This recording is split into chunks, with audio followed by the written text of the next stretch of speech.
Behavior branding is the idea that employees are the most important ambassadors of a brand, of a company.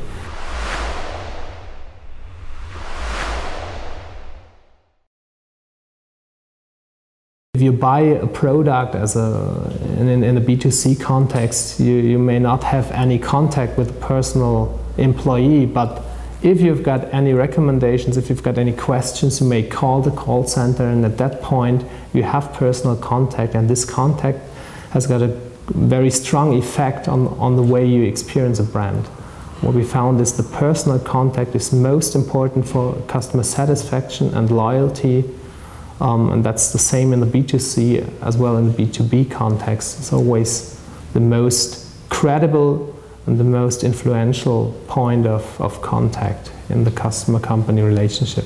If you are a premium brand, then the expectations regarding the brands are very high, and if you are Lufthansa or a premium brand, then you don't have to be the most influential communication channel, but you have to understand the customer needs, and what we want to do is we want to trust the company, we want to trust the brand. That's why we buy brands. Brand is a premium product, and if we've got a lot of information, we're not able to understand and to structure those information. It's easier for us just to see and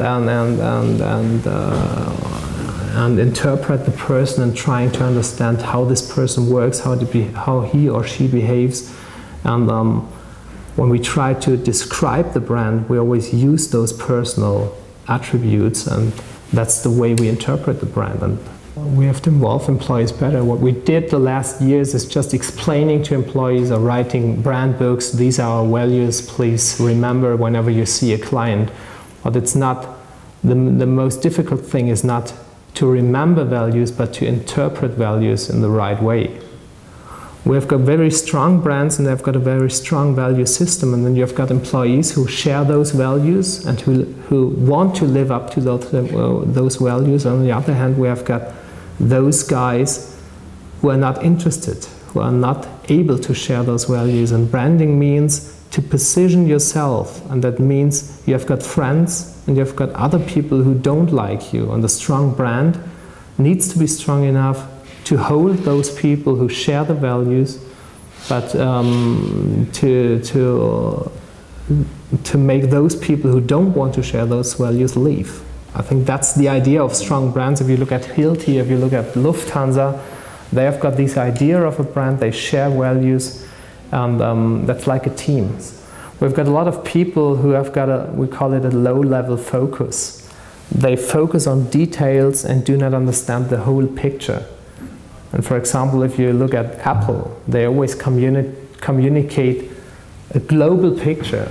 They sell an iPhone or whatever, but they don't talk about facts and figures people are afraid of, but they tell the people, if you've got an iPad, you are able to learn the piano.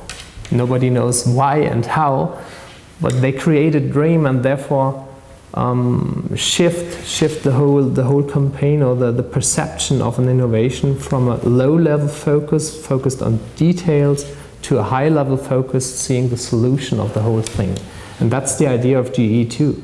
Nobody understands the facts and figures, no client, no salesperson, but to have a story and to tell a new client, we are the guys who are part of the birth, who are part of whatever, that's very emotional, creates stories and helps people to live up to brand values of a big and very, very complex company such as GE.